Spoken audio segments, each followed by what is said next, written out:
Okay, some general housekeeping items. You may submit your questions via the Q&A feature in Zoom. We will answer all your questions live at the end of the meeting. As usual, we will have these questions and answers documented and uploaded to our FAQ section of the LMS Transformation website. Also, a copy of this presentation and recording will be available on our website following this meeting. Next slide. So for agenda, today I will provide a brief program status update. We will be talking about the fall pilot, course development support and intake process, as well as LTI approval and management. We will then talk briefly about the TA sites and collaboration sites approach that we're planning to take. We'll highlight some next steps and go into our Q&A session. So for program status, some of you may have seen the slide before. This is our roadmap, which began from February of this year when we kicked off the project until our winter go live for January of 2022. We will have an updated roadmap for you in the future. But for now, I'd like to ask for you to take a look at the key on the right corner. We have highlighted some technical activity, some student go lives and transformation activities. All of those that are highlighted in gray, we have accomplished so far. To kind of note a few, we have kicked off our monthly newsletter, monthly town halls. We've had numerous meetings with our deans and have been working with the faculty champion and academic unit engagement leads to make sure we're very closely aligning with our key stakeholders during this transformation. We have offered Canvas training and have released the Course Journey web app to understand what kind of faculty support we can provide during this course migration process. Couple of student go live. We had a summer cohort, a small cohort go live in June. And then some technical activities that have been accomplished are the Canvas platform development, requirements gathering, as well as the basic configuration. Right now, we are focusing on learning design support, as well as Canvas training and all access that will be provided to our faculty starting September of this year. Fall go live, that is a key milestone for us for September of this year for a pilot group that's much larger than what we had for our summer go live. And then ultimately the winter go live for all faculty and staff who are offering winter courses. I should correct myself, not all, but most of all faculty and who will be offering winter courses. Next slide, please. Want to highlight some key accomplishments. We have launched the Fall Pilot Platform Access on July 1st for those faculty and support staff who will be part of the Fall Pilot. We have facilitated several trainings for Fall Pilot faculty and support staff earlier this month, completed sample course migration, and initiated 500 courses run with final requirements. That is happening this month. So I want to elaborate on this one in case you haven't been in our town halls before. We are migrating 2 years of CCLE courses into Canvas and have engaged with a partner firm called K16 to support that migration process. It's an iterative process, and we've worked closely with them to get our migration as clean as possible. And we look forward to the final migration, which I'll speak to briefly. Continue the procurement of the LTIs available for courses delivered in summer and fall. These are all the other platforms that will integrate with Canvas to support, to provide a more holistic and robust learning management experience for UCLA. Next slide, please. So what's next? We will be working with each academic unit to determine courses that will be prioritized for fall and the type of instructional support, design support that's going to be needed. We'll be reviewing the data that has been collected through the Course Journey web app and distribute communication on next steps. Continue the training development materials, the development of the training materials in preparation for 9/1, September 1st. And then finalize 500 courses run and prepare for a full run of these courses with our partner K16. At this point, I'm gonna transition to Gabriel. He will talk about the fall pilot update. Thank you, Lucy. Hi, everybody. My name is Gabriel Shamoun. I'm the UCLA project manager on the LMS transformation project. I'm just going to provide a brief update on the fall pilot. So starting with a by the numbers update and touching a bit on milestones, we have been able to accommodate around 100 unique faculty as a part of the fall pilot. We have separated this out between what is the curriculum and the collaboration courses. These are registrar linked and non-registrar linked courses. For the curriculum course count, we are hosting around 150 courses, and we're also going to be piloting around 5 to 10 collaboration courses as a part of the fall pilot. The enrollment range that is associated with the fall pilot courses that we are hosting ranges between around 20 to 500 per these courses, and we're looking forward to working with all of the faculty who are going to be included in the fall pilot in the coming months. And then finally, as a part of the by the numbers update, the academic units and the LMS transformation team have been working very closely over the past few months, and we've done our best to accommodate all of the faculty possible to make sure that there is representation across the academic units who have been engaged with us and wanting to participate. So there are 11 academic units who are involved with the fall pilot.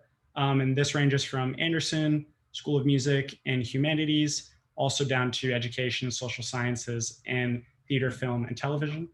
We're looking forward to working with all of these groups, as I mentioned, and we will be providing updates on those numbers in the future as well.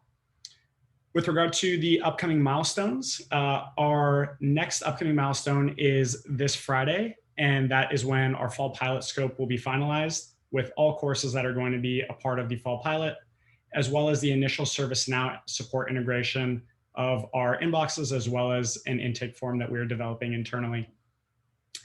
Some other updates that we have with our milestones are the Masters in Legal Studies instruction start, which is going to begin on August 23rd. And we've been working very closely with this group to enroll their students starting this week and into the coming weeks as well.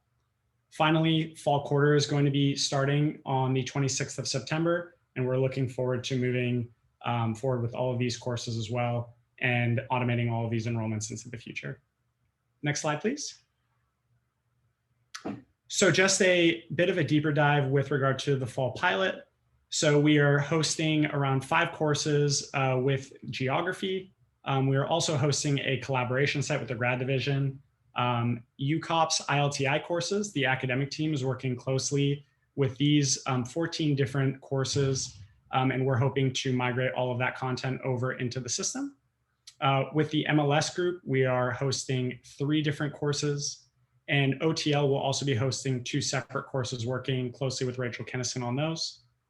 With public health, we've been working through summer with this group to host 3 additional courses. And as a part of the upcoming fall pilot, we have been working very closely with all the academic units to identify all new instructors at UCLA so that we can accommodate them on the Canvas platform to make sure that they have as smooth of a transition as possible onto the UCLA platforms. And then finally, working with the academic units directly to identify sequence courses that are beginning in the fall to then host, which we have calculated around 50 of these courses, which will be hosted as a part of the fall pilot. Thank you. Next slide, please. And passing this on to Tony and Ava. Great. Thanks, Gabriel. Next slide, please. Thanks. So my name's Tony Rudd. I'm the project manager within the academic team for the LMS transformation. And so I'm just going to walk you through the intake process for the course development support. So we're still developing exactly what our assignment criteria are, but you can see with our prioritization criteria that they'll be taught within the coming term, whether or not they will be taught within the coming term. high enrollment, whether it's frequently offered. So we're going to use all of these criteria as a part of our evaluation process in order to prioritize and put the emphasis on the courses with the highest priority. Now, like I said, the assignment criteria are still under development, but I think what's important to note is that it's really going to be a very it's going to be a collaborative process, and that we have a number of different teams that are going to be supporting this. So we have a team within the academic team, or sorry, within the LMS transformation team. So the academic team will be working on a lot of the direct course development support. The COE will be dealing with more of the technical issues and questions that might arise. And we'll also be working closely with the support units in the coming months here to start to transition knowledge to them and help them be better able to directly support their faculty. So obviously, as we start out this project, the load will probably be heavier towards the academic team providing the support. But as the local support units begin to learn Canvas more and and are able to come up to speed, then we can start transitioning more of those requests over to local support units in order to help with the course development. And so essentially, we'll be evaluating these ServiceNow tickets that Gabriel spoke of, and then we'll go ahead and we'll review through the assigned tickets. We'll determine if a consult is required, and we'll either determine whether where we can dispatch that based on the specific needs of the course. So thank you very much, and next slide, please. All right, and I'm going to hand things over to Ajit for LTI approval and management. Thanks, Tony. Hello, everyone. Good afternoon. This is Ajit. I'm the technical leader over the LMS transformation project, and I'm happy to share with you the slides regarding LTIs, or Learning Tools Interoperability. LTIs are third-party software tools that are used or integrated with an LMS, in our case, Canvas, to enhance the Canvas experience. As you may have already used these LTIs through CCLE Moodle, we want to continue to provide these LTIs through Canvas LMS. At this point, on this slide, you see that we have several LTIs that are planned at different times. Specifically, in summer, we had a list of 5 LTIs that we went live with. We have additional milestones for 9.1 and 10.1 and future, in addition to LTIs that are specific to publisher content. As you see, the list of LTIs here will be integrated in Canvas to ensure that we are enhancing the Canvas experience. Overall, for 9.1, we have the list of LTIs listed here, and some of them are specific to a unit, while others are going to be integrated campus-wide. And that distinction is not shown here, but that is something we need to note as listed above at the top of the slide, where you see that there's a note that says some LTIs may be integrated at sub-account or course levels. At the far right, you see publisher content LTIs, where we'll be working with ASUCLA.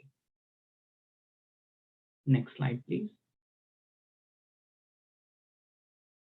On this specific slide, you see the overview of processes and owners that are there when it comes to integration of LTIs into Canvas.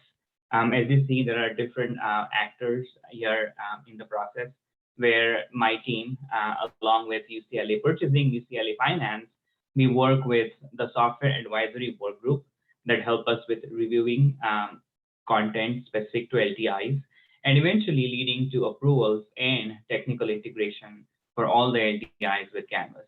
Now, since there are so many different LTIs, each LTI is on its own path, but again, as a whole, the goal is to ensure that we are going live with LTIs as seen in the previous slide on specific dates, 9.1 and 10.1. Overall, eventually, once we are through the integration phase of LTIs, the immediate next step would be to provide training as needed and supporting the LTI tools that will be available in Canvas. Next slide, please.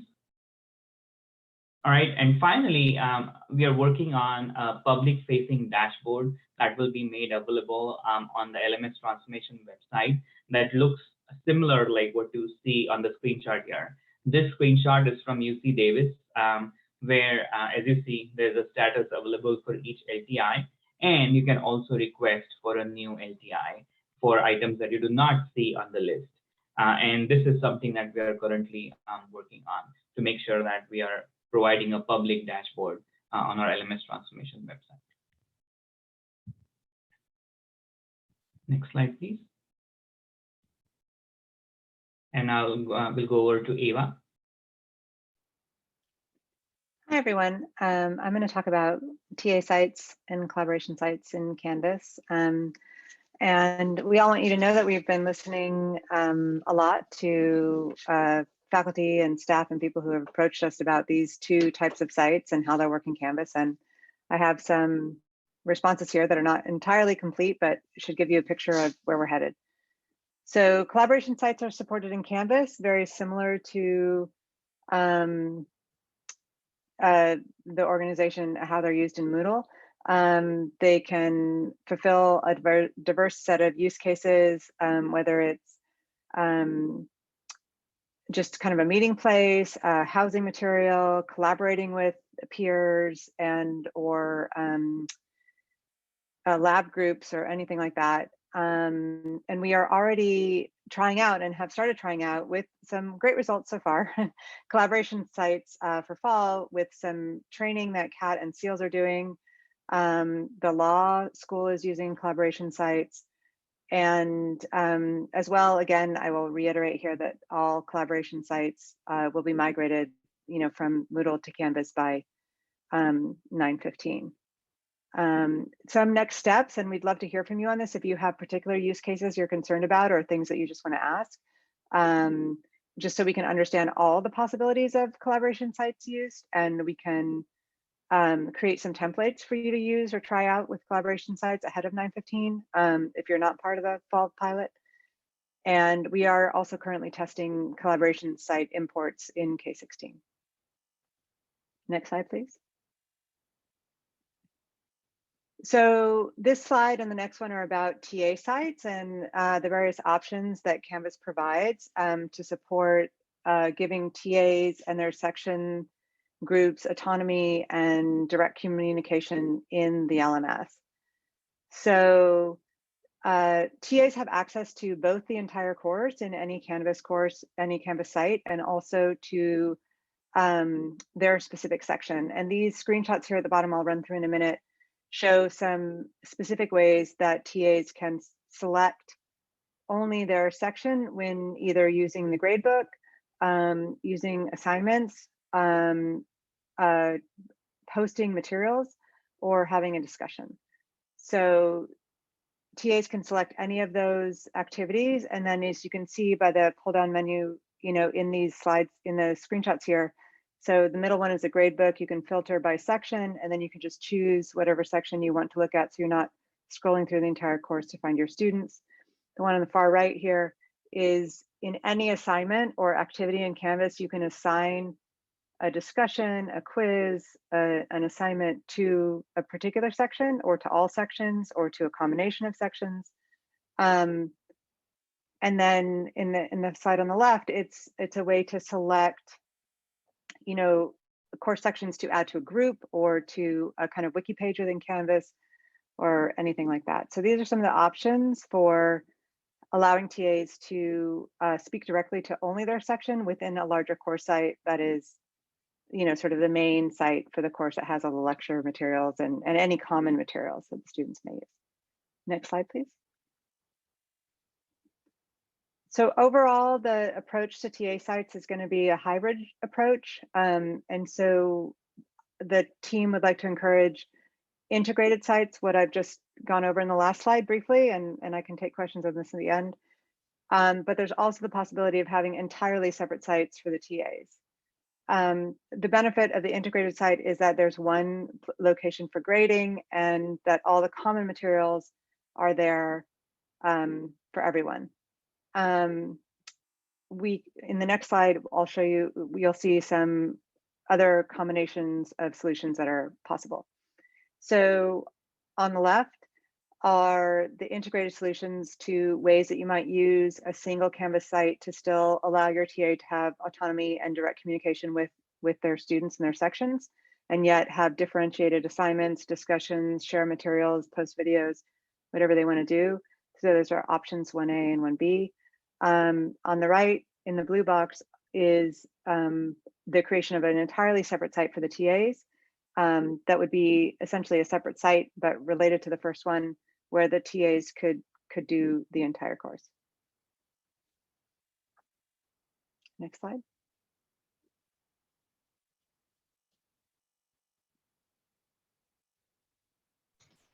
Okay, that's me. We can go to the next slide. And we'll pick up some of the Q&A questions as we go. We just wanted to highlight, we can go back one slide. Just wanted to highlight some next steps, and actually we'll leave this up for a moment while we get into the Q&A questions. So first, as we mentioned, for those that are involved in the fall pilot, you'll hear soon from Ava and the academic team, especially if you've requested as a faculty member support for instructional design and course development of your course. We'll also be in touch with the individual academic unit leads and unit support staff with information on the faculty from each unit that are participating in the pilot, and we'll get moving on that. So if you have questions or concerns, maybe give it a day or two for that outreach. And then, please let us know if you have further questions or need any more information. Generally, we want to point people to the LMS Transformation website for questions that you might have, along with the Slack channels that we mentioned before. It should be linked there. A reminder of what's coming up. Key date for the campus is access for all faculty starting September 1st. And around that time, having the migrated course material from the last 2 years of courses in CCLE. And I think it was mentioned earlier that we expect collaboration sites to be migrated around the middle of September, so around the 15th of September.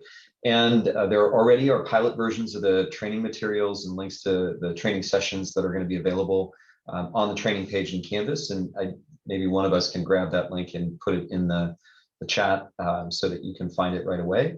But you'll see more and more opportunities for training that are intended both for the support staff and the individual units, but also for instructors, TAs, and eventually students as well. And we'd love to be getting feedback on that as we go. And so with that, we wanted to open it up for Q&A. We wanted to have plenty of time for questions, in particular on TA sites or collaboration sites, as that's something that's come up as a concern and interest in understanding how it's going to work. But really, we're open to answering any questions that you might have. Go ahead and fill them into the Q&A area. We'll wait for a second for that to happen.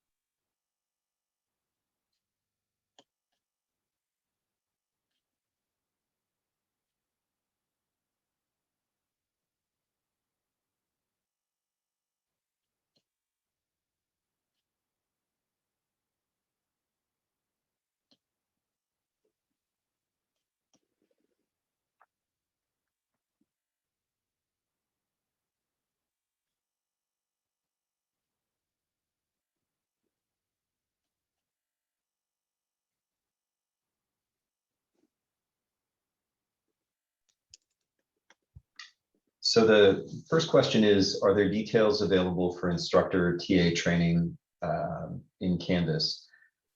It'd be helpful to get maybe a little bit more information on what you're asking, but I think what we can do is put that link in the chat to the training page. So I'll just ask that somebody on the team grab that, and we'll put it into the chat and or into the answer here. Second question, apologies if you already addressed this, but the first slide noted something about training session September 1 for faculty and staff. Could we expand on this? Ava, do you want to talk a little bit about what's happening in advance, and then the team can elaborate on some of the other training plans as well? Yes. So as of September 1st, I think it's been made clear that faculty will have access to Canvas, and they will have their sites moved from Moodle, and they will have a sandbox site to use. And my team will be having drop-in hours and workshops. You can contact us to schedule a particular appointment if you want to go over something, I'm also going to put in the chat a course site that we developed to kind of walk faculty through some first steps in Canvas that they might want to take in terms of beginning their designs. And we will be reaching out to anybody who contacted us through the Course Journey app to do a redesign or reimagine or just a lift and shift, to schedule appointments with them as well. Hopefully that answers the question. If you have more specific questions, feel free to post them. Great, and I see that Erin is here too. So Erin, I didn't know if you wanted to elaborate on training opportunities coming up as well. Sure. Good afternoon, all. My name is Erin Ritchie Thomas. I am the Organizational Change Management Lead, and I also support some of the training function in conjunction with Ava and her team. With respect to upcoming training opportunities, we are in the midst of calendaring and scheduling upcoming live training sessions. So in addition to the pilot materials that you will find as a part of the link that I dropped into the chat, we will also be offering live sessions as well as office hours, where you can not only attend sessions to learn more about Canvas on all levels, whether you're a beginner or you're seasoned. We will also offer sessions around very specific topics for support folks, as well as around pedagogy and all of the sort of all important items that come with designing and facilitating a successful course. But we will also have drop-in sessions where you will be able to come in and simply ask all of the all-important questions you have about your specific courses or any sort of concerns, comments, or curiosities you have. We will be scheduling that, so you can utilize the link that I dropped into the chat and check back there regularly for a calendar of events for upcoming training sessions. Thank you. And we did put a couple links in the chat and then in the responses to the different training sites that are available already. It seems like maybe a good topic for August would be for us to walk through the training that's going to be available from the perspective of faculty and support staff and students as well. To the questions that are in the chat, looks like folks are typing answers. I'll go ahead and give a quick answer as well. One that was answered by Ava, but I think is important, was from Kevin Kitagawa. One other major use case for TA sites in social sciences is that faculty do not want TAs to be able to edit the main lecture site while still giving them a place of their own to put up content. And would this fall under option 2? So this would be, it sounds like from Ava's answer that it'd be helpful to get a little bit more information on the use case and for us to get back to you about that. By separating, in option 2, we're essentially separating the course site from the faculty, from any potential TA sites. And there would be the possibility of controlling access to the main site, but that has other implications that Ava's indicating. So I think these are the types of use cases that we're gathering to try to figure out how to guide people to replicate the features that they need in Canvas. So we'll keep that one in mind and make sure that we're responding to it as well. Gabriel, do you want to respond directly to the question about account provisioning? Yeah, perfect. So we've been working closely with the academic units and support groups to provision accounts and sandbox access for support staff beginning on 6/15. So please reach out to LMS Transformation at it.ucla.edu. If you are a support staff member who has not yet received access, we'd be more than happy to work with you all to be provisioned access to the platform, as well as access to a sandbox. And then with regard to collaboration sites, we are also working closely with all the individuals who are a part of the fall pilot to make use of the collaboration course functionality for that offering during the fall.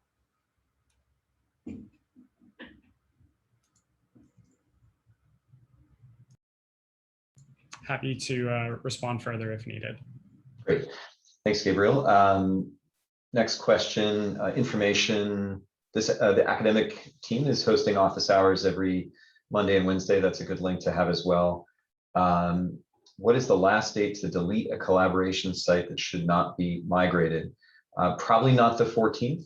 And so if you do need a concrete date, I would email the mailbox that Gabriel mentioned, and we can try to get you something. It would be better probably to do it sooner rather than later if you really don't want the content to move. There will be, I'm sure, an option to delete it later as well if necessary. Okay, next question. Actually, just to go back to the very first question that's still listed. One of the slot, I think the September 1st date is the date when all faculty will have access. And so there will be training material available in advance of that that's focused on those participating in the fall pilot, but would also be of interest to others as well. And then that'll be the time that we're going to answer, or that we'll make sure that faculty are aware of what all the training resources are that are out there. Okay, so next question. For those that had various tiers of admin access on CCLE, are the processes and requirements for requesting test accounts outlined anywhere? And what's the expectation on turnaround for having those test accounts furnished, perhaps even given by self-service, given the appropriate level of access? So there is somebody from the team that wants to give a more specific answer. I'll wait for a second. I can give a generic answer, which is, I believe this is supported at the sub-account admin level, but if somebody wants to, so it would be something that can be done at the unit level, but if somebody wants to confirm that, that would be great.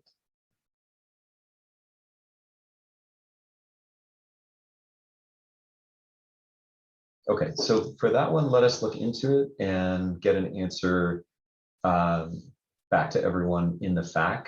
So if you check the LMS transformation website, there's a FAQ and you can search for this question. We'll get it answered and post it up there.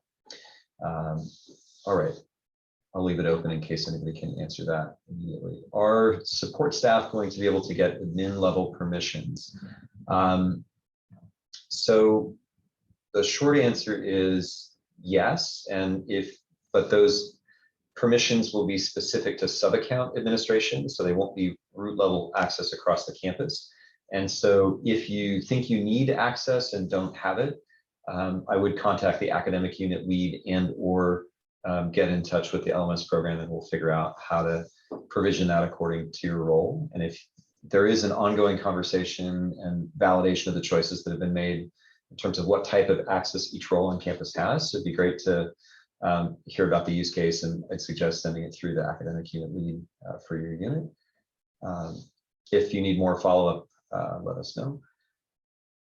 Next question, since collaboration sites are being migrated from CCLE in advance of the fall quarter, can academic units start using Canvas for those during fall? That is a really nicely put question. I don't think there will be any. I just answered that in the Okay, typing. what's the answer? The answer, I think, is potentially yes, just as long as they would be aware that that site, the collaboration sites aren't guaranteed to be there until September 15th. So if you don't know Canvas that well, you know, you're not gonna have a lot of lead time going into fall quarter if it has to start right on the 23rd.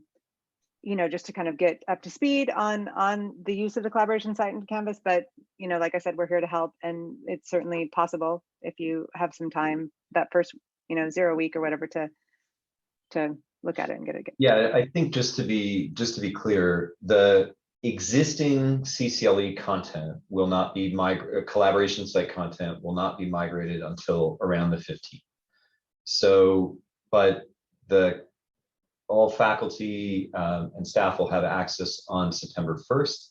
So the process for creating a new collaboration site would be to work with your sub-account administrator and create a new course that doesn't have any tie to enrollment, and then follow the steps that'll be available to onboard users into the use of that course site.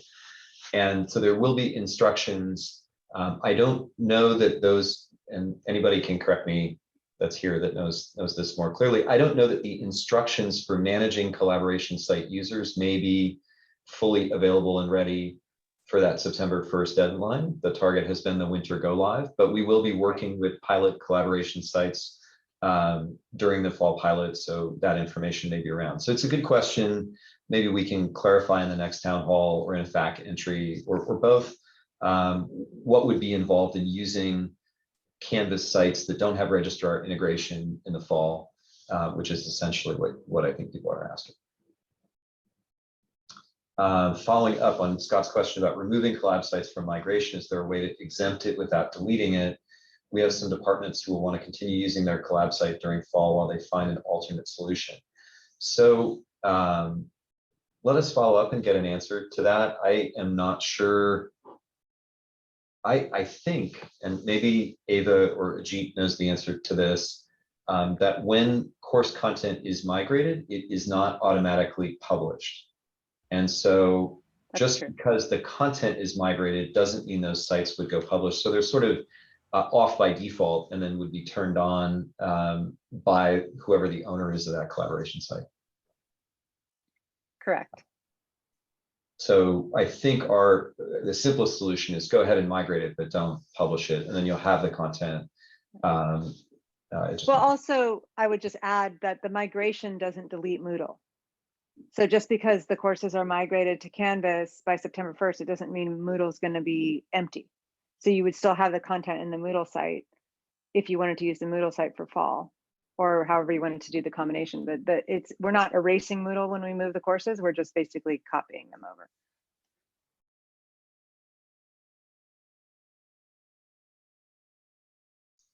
Great. There was a question that went by and was answered.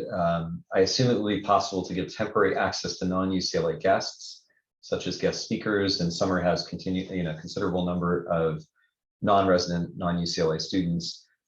Assume no problem as long as they're enrolled. So, and Ava had answered affirmatively to both of those. Something just to keep in mind that I think we've mentioned in these town halls before is the process for guest registration on these sites may be slightly different than it was with CCLE. The expectation is to have all users obtain a UCLA logon, which is straightforward and doesn't require enrollment in a course or anything like that. And that would be the way they authenticate to the collaboration sites. So there'll be a slightly different procedure, but absolutely there'll be access for people beyond UCLA students and staff and faculty as well. All right. Give another minute or two to see if there are any more questions.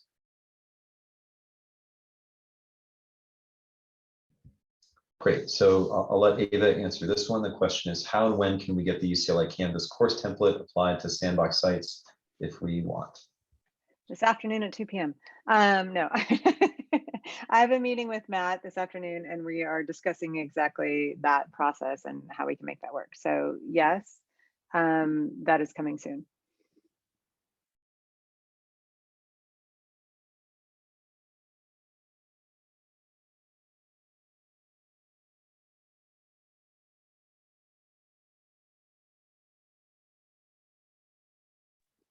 But one thing you could do in the meantime, just if you wanted to, is I believe, and I can share it here in the chat in a second, that we have the template in its own site and you can always copy that site and start using it that way.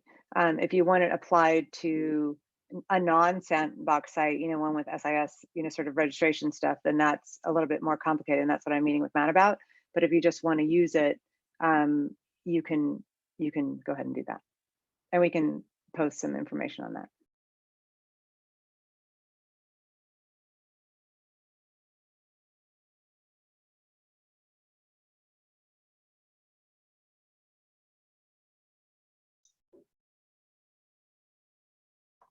Okay, we'll give it one last minute here.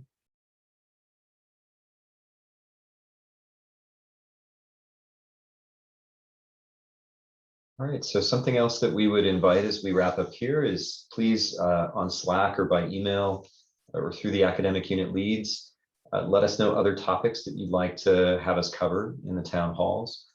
Certainly we'll be talking about the fall access to Canvas that starts September 1st in the next one and reviewing training options, but we're happy also to include more detailed presentations on individual technical elements of Canvas or other examples as well. So thank you everyone for joining. We appreciate seeing so many people here and getting questions and details from all of you. So thanks very much. And with that, we'll wrap up the meeting. Thank you.